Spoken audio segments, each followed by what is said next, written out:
The Calric Empire had been laying siege to Nexus Station for 3 months. Commander Vale stood on the bridge of the orbital defense platform, watching another wave of alien fighters streak past the viewports. The station's shields flickered, with each impact growing weaker by the hour. "Status report," Vale called out, his voice steady despite the chaos around them. Lieutenant Ford turned from his console, sweat beading on his forehead. "Shields at 30%, sir. Hull breaches on decks 7 through 12. We've lost main power to the weapon arrays." Vale nodded grimly. Nexus Station was humanity's most important research facility, housing breakthrough technologies that could change the course of the war. The Calric knew this. That's why they had sent their entire 4th Fleet to destroy it. The aliens had arrived without warning, their dark ships emerging from hyperspace like shadows given form. The Calric were known throughout the galaxy as ruthless conquerors, their technology far superior to most species they encountered. They had crushed dozens of civilizations in their expansion across the stars. "Sir, incoming transmission from the Calric flagship," Communications Officer Bell reported. "Put it through," Vale ordered.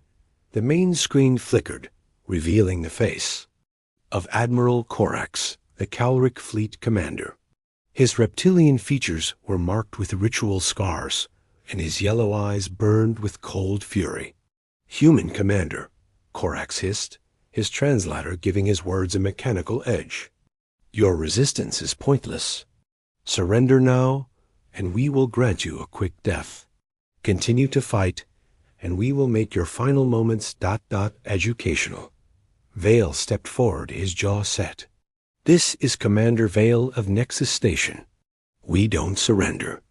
To anyone, especially not to butchers like you." Corax's mouth twisted into what might have been a smile. "So be it. You have 1 hour before we begin our final assault. Use it to make peace with whatever gods your pathetic species worships." The transmission ended, leaving the bridge in tense silence. "Sir," Ford spoke up quietly, "maybe we should consider evacuation. The research data could be transferred to—" "No," Vale cut him off. "If we run now, the Calric will have a clear path to Earth. We hold the line here." The next hour passed in, a blur of damage reports and desperate repairs. The engineering teams worked miracles, but it wouldn't be enough. The Calric had 12 heavy cruisers, 2 battleships, and countless fighters. Nexus Station had shields, some defensive guns that barely worked, and a crew of 300 brave souls who refused to give up. "Sir," Bell called out, her voice tight with fear, "they're forming up for the final attack." Vale watched as the alien ships moved into attack formation. The massive Calric battleships positioned themselves at the front, their weapon ports glowing with deadly energy. This was it, the end of the line. "All hands, this is the commander," Vale announced over the station intercom. "It's been an honor serving with you.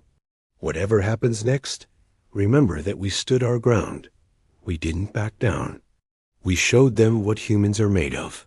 The Calric fleet began to move forward, their ships cutting through space like predators closing in for the kill.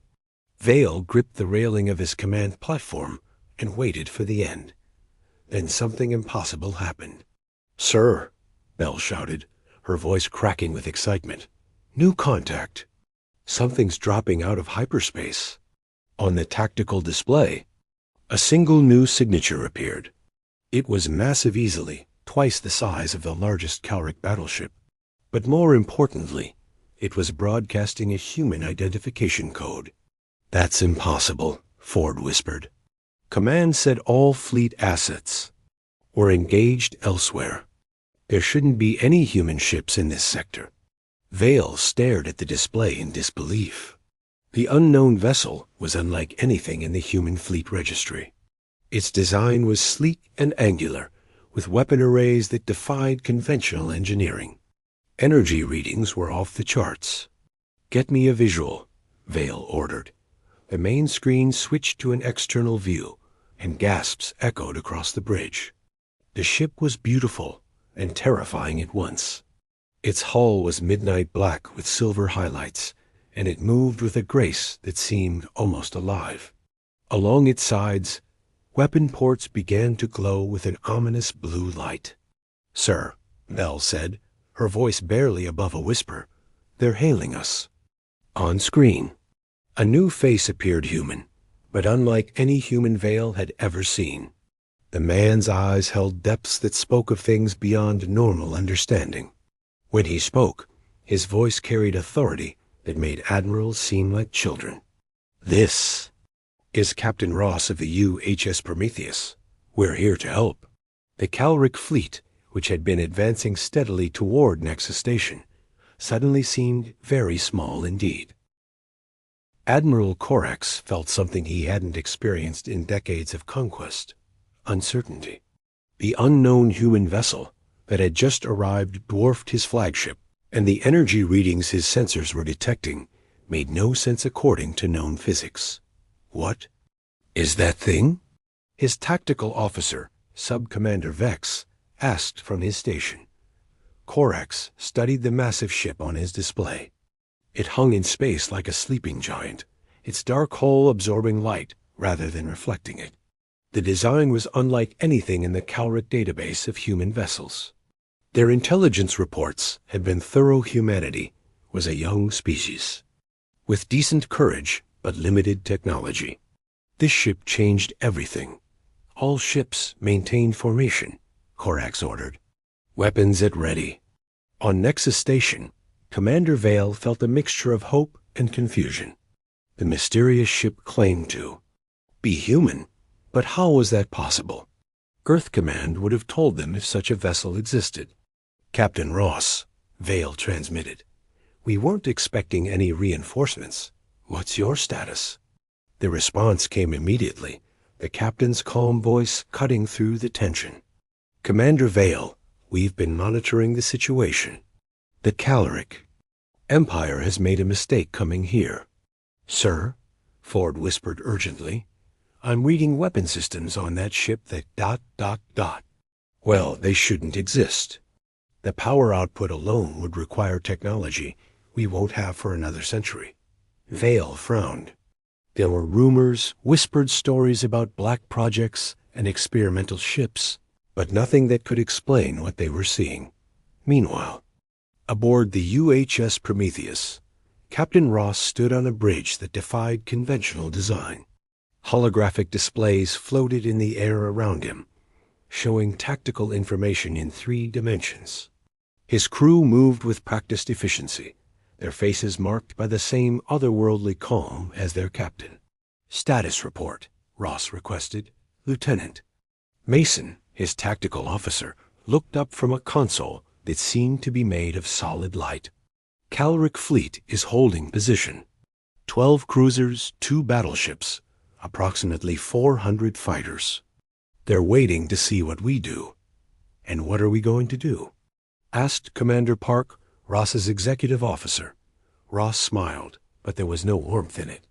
"We're going to remind the galaxy why humans are not to be underestimated." Back on the Calric flagship, tension was mounting. Corax had built his reputation on decisive action, but something about this situation felt wrong. The human ship hadn't moved since arriving, yet it radiated menace like a coiled serpent. "Admiral," Vex reported, "the unknown vessel is powering up something. Energy levels are ... impossible." "Impossible how?" "The readings suggest they're channeling power equivalent to a small star." Corax's blood ran cold. No species they had encountered possessed such technology. Even the ancient precursors, whose ruins dotted the galaxy, had left no evidence of such capabilities. "Sir," his communications officer interrupted, "we're receiving a transmission from the human vessel. It's directed at us. Put it through." Captain Ross appeared on the main display, his expression neutral, but his eyes hard as diamond. "Admiral Corax of the Calric 4th Fleet. I am Captain Ross of the United Human Ship Prometheus." You have exactly 60 seconds to withdraw your forces from this system. Korax felt his pride flare. You dare threaten the Kalric Empire with a single ship? We have conquered 100 worlds. 50 seconds, Ross replied calmly. This is madness. You face the might of the Fourth Fleet. 40 seconds. Korax turned to his tactical officer. Target that ship. Prepare to fire all weapons. Admiral, Vex said hesitantly, sensors are detecting massive energy buildup across their hull. Whatever they're preparing to do, ... 30 seconds, Ross continued, his voice unchanged. On Nexus Station, Vale watched in fascination and growing. Alarm. The mysterious human ship was beginning to glow, patterns of blue energy racing along its hull like living lightning. Sir, Bell reported, I'm detecting gravitational anomalies around the Prometheus. Space itself seems to be ... bending. 20 seconds. Korax made his decision. All ships open fire. Destroy that vessel. The Kalric fleet unleashed everything. They had plasma cannons, particle beams, and kinetic missiles streaked toward the Prometheus in a display of firepower that could have shattered moons. The weapons struck the human ship and simply vanished, absorbed by what appeared to be empty space around the vessel. 10 seconds, Ross said, and now there was something terrifying in his calm voice. Impossible, Korax roared. No shields can withstand that barrage. 5 seconds. 4, 3, 2, 1. The universe held its breath. Then Captain Ross spoke. 2 words that would echo across the galaxy. Fire everything. The UHS Prometheus became a star. Asterisk, what happened next would be studied by military historians for generations, debated by physicists, and whispered about in the darkest corners of the galaxy. The UHS. Prometheus didn't just fire weapons. It rewrote the rules of warfare. Beams of pure energy, so intense they turned space itself into plasma, lanced out from the mysterious human warship. But these weren't ordinary energy weapons. They curved through space-time, bending around obstacles, seeking their targets with impossible precision. Admiral Korax watched in horror as the first beam struck his lead cruiser. The massive Kalric vessel didn't explode, it simply ceased to exist. Matter converted to energy in an instant, leaving behind only expanding rings of superheated gas. Evasive maneuvers, Korax screamed. All ships scatter. But there was nowhere to run. The Prometheus had unleashed a storm of destruction that defied everything the Kalric knew about physics. Weapons that shouldn't exist tore through there. Formation with surgical precision. On Nexus Station, Commander Vale gripped his command rail as he watched the impossible battle unfold. The tactical display showed Kalric ships vanishing one by one, their signatures simply disappearing from the sensors. My God, Ford whispered. What is that ship? Lieutenant Bell was frantically working her console, trying to make sense of the readings. Sir, I'm detecting temporal distortions around the Prometheus. It's like they're operating in accelerated time. Indeed, the mysterious human warship seemed to be moving at impossible speeds, its weapons firing faster than targeting. Computers could track. The Kalric fleet, which moments ago had seemed unstoppable, was being systematically dismantled.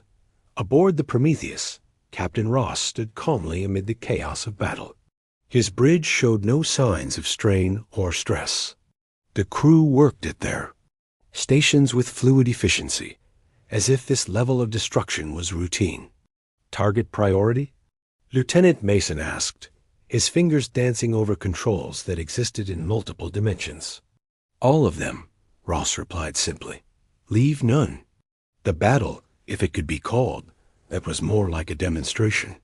The Kalric Fourth Fleet, which had terrorized star systems across the galaxy, was being erased from existence with clinical precision. Sub-Commander Vex turned to Admiral Korax, his reptilian features pale with fear. Admiral, we've lost 8 ships in less than 2 minutes. Whatever that thing is, it's not from any human technology we know about. Korax was beginning to understand that he had made a terrible mistake. The humans weren't the primitive species his intelligence reports had suggested. Or rather, most humans were, but this ship represented something else entirely. "Get me a channel to the human vessel," he ordered. "Sir?" Vex looked confused. "Do it." The transmission opened, and Captain Ross appeared on the screen. Behind him, the bridge of the Prometheus hummed with barely contained power. His expression remained unchanged, as if the systematic destruction of an entire fleet was beneath his notice. "Admiral," Ross said, his voice carrying across space with crystal clarity, "I believe you have something to say." Korax swallowed his pride. In 40 years of conquest, he had never surrendered. But in 40 years of conquest, he had never faced annihilation like this. We withdraw," Korax managed. "The Calric Fourth Fleet withdraws from this system." "I'm afraid that's no longer an option," Ross replied. "You came here to destroy a human facility. You threatened human lives. The time for withdrawal has passed." Another Calric cruiser vanished from the tactical display. "Please," Korax said, the word burning his throat, "we surrender." "Mercy." Ross considered this for a moment. "The Calric Empire has shown mercy to how many species during your expansion?" Korax had no answer for that. The Calric had never shown mercy. It wasn't in their nature. "However," Ross continued, "I am not Calric." The weapons fire from the Prometheus suddenly stopped. The remaining 4 Calric ships, all that was left of the mighty Fourth Fleet, hung in space like wounded animals. "You will leave this system," Ross said. "You will return to Calric space. And you will deliver a message to your high command." "What message?" Korax asked weakly. "Tell them that humanity is under the protection of forces they cannot comprehend. Tell them that any future aggression against human worlds will be met with absolute response. Tell them that the age of easy conquest is over." The main weapons of the Prometheus began to power down, but Korax could see that dozens of smaller systems remained active, more than enough to finish what had been started. "Go," Ross commanded, "while you still can." The surviving Calric ships turned and fled, their engines straining to escape the system as quickly as possible. Not in the sudden silence that followed, Commander Vale realized he was holding his breath. The silence that followed the Calric retreat was deafening. On Nexus Station, Commander Vale stared at the tactical display where moments ago an entire enemy fleet had been present. Now only debris fields marked their passing, and the mysterious U.S. Prometheus hung in space like a dark angel of destruction. "Sir," Lieutenant Bell said quietly, "the Prometheus is hailing us." Vale straightened his uniform and tried to process what he had just witnessed. "Put them through." Captain Ross appeared on the main screen, his expression now somewhat more relaxed, but still carrying that unsettling depth in his eyes. "Commander Vale, are you and your crew unharmed?" "We're fine, Captain." "Thanks to you." Vale paused, studying the man who had just rewritten everything he thought he knew about human capabilities. "But I have to ask, what exactly are you?" Ross smiled, and for the first time, it seemed genuinely human. "That's a complicated question, Commander. Perhaps it would be better if we spoke in person." "Permission to dock." Vale hesitated. "Standard. Protocol would require him to contact Earth Command, to run security checks, to verify credentials." But standard protocol had gone out the airlock the moment the Prometheus had arrived. "Permission granted. Bay 7 can accommodate your shuttle." "Thank you, but that won't be necessary." Before Vale could ask what he meant, a soft chime echoed through the bridge. Vale turned to see a section of the deck beginning to glow with the same blue energy that had surrounded the Prometheus. The light intensified, and suddenly Captain Ross was standing on the bridge of Nexus Station. Teleportation, Ford breathed, his scientific mind struggling to accept what he was seeing. Ross nodded to the shocked bridge crew. Commander, could we speak privately? Vale led Ross to his ready room, his mind racing with questions. Once the door closed behind them, Ross seemed to relax slightly, some of the otherworldly intensity fading from his demeanor. You want to know what the Prometheus is, Ross said, settling into a chair. The answer is both simpler and more complex than you might expect. Try me, Vale replied, pouring 2 cups of coffee from his personal supply. Ross accepted the coffee gratefully. The Prometheus is a ship from your future, Commander. About 200 years from now, to be precise. Vale nearly dropped his cup. Time travel? That's impossible. Is it? You just watched us destroy a Calric fleet in 4 minutes using weapons that violate every known law of physics. At what point do we stop calling things impossible?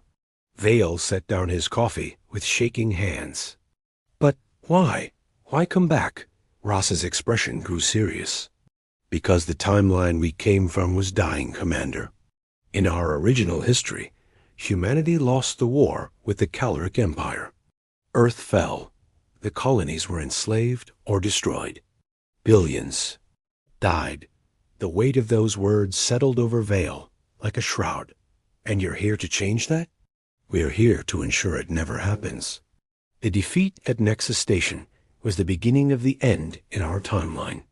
The research data here, the gravitational manipulation technology your scientists were developing, it would have been the key to humanity's survival. But in the original timeline, it was lost when the Calric destroyed this station.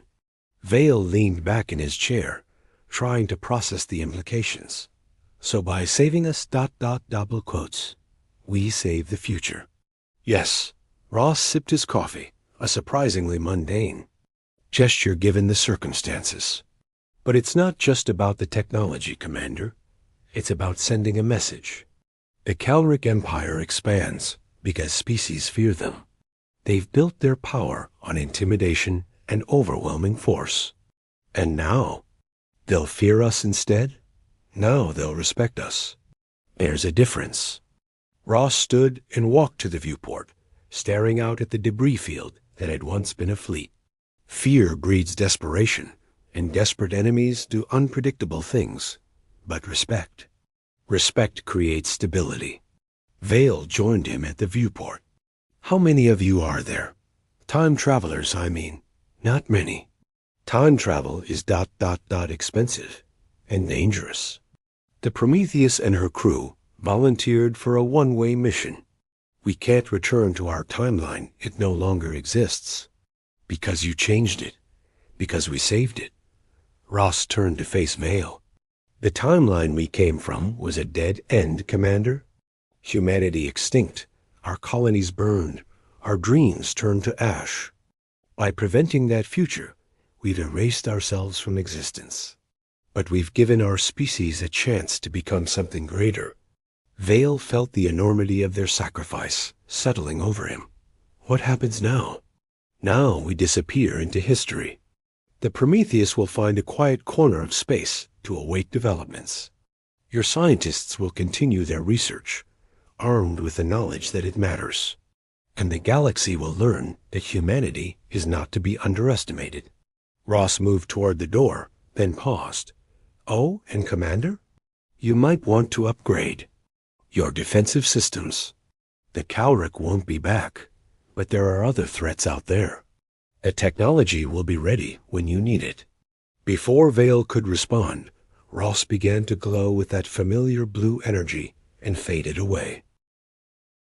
6 months after the Battle of Nexus Station, as historians would later call it, the galaxy had changed in ways both subtle and profound. Commander Vale, now promoted to Admiral and in charge of the expanded Nexus Defense Initiative, stood in his new office reviewing intelligence reports. The Calric Empire had indeed delivered Captain Ross's message to their high command. More importantly, they had believed it. Sir, his aide, former Lieutenant Bell, entered with the latest updates. The Calric have withdrawn from 3 more contested systems. They're calling it strategic repositioning, but our sources say their military leadership is genuinely spooked. Vale nodded, still finding it hard to believe how completely the situation had reversed. Any word on the other empires? The Zephyrian coalition has requested formal diplomatic contact. The hegemony is offering trade agreements. Everyone wants to know about our new defensive capabilities. Vale smiled grimly. The galaxy's power balance had shifted overnight, all because of 4 minutes of impossible warfare. The irony wasn't lost on him. Humanity had become a major player, not through conquest or aggression, but because one mysterious ship had demonstrated that humans could protect themselves. And the research? Vale asked. Bell's expression brightened. Dr. Kim's team has made breakthrough after breakthrough. It's like they suddenly understand principles of physics that were theoretical 6 months ago. The first prototype gravity manipulator will be online next week. Vale wasn't surprised. After Captain Ross's visit, several of the station's scientists had reported strange dreams, vivid technical visions that led them down new research paths. The future, it seemed, had left them a roadmap. Meanwhile, in the depths of space, the UHS Prometheus drifted silently through an unremarkable star system. Captain Ross stood in his ready room, reviewing temporal displacement calculations that would have given Einstein nightmares. Captain, Commander Park entered, carrying a datapad. Long-range sensors are detecting the new human fleet movements. The gravity-drive ships are performing better than expected. Ross accepted the report with satisfaction. The timeline was stabilizing along the new path, one where humanity would grow strong enough to defend itself without becoming the monsters they had fought against. Any regrets? Park asked quietly. Ross considered the question. They were ghosts now, existing in a timeline that was no longer their own. Their families, their friends, their entire civilization, all of it had been replaced by something better. It was the ultimate sacrifice, dying so that better versions of themselves could live. No, Ross said finally. How can I regret giving humanity a future? A soft chime indicated an incoming message. Ross opened it to find a transmission from Earth Command, addressed to the unknown human vessel that saved Nexus Station. We don't know who you are, the message began, but we know what you did. Humanity owes you a debt that can never be repaid. Wherever you are, whatever you need, remember that you have a home among the stars as long as humans draw breath. Ross closed the message and looked out at the stars. They would continue their silent watch, guardians from a timeline that no longer existed, protecting a future they would never see. On Earth, in the halls of the Space Command Academy, a new course had been added to the curriculum, Advanced Temporal Warfare Theory. The instructor, a young professor named Martinez, always began his first lecture with the same story. 6 months ago, he would tell his students, humanity faced extinction at the hands of the Calric Empire. A single human warship appeared at Nexus Station and in 4 minutes changed the course of galactic history. We don't know where it came from. We don't know where it went. But we know this. It represents what humanity can become when we reach beyond our limitations.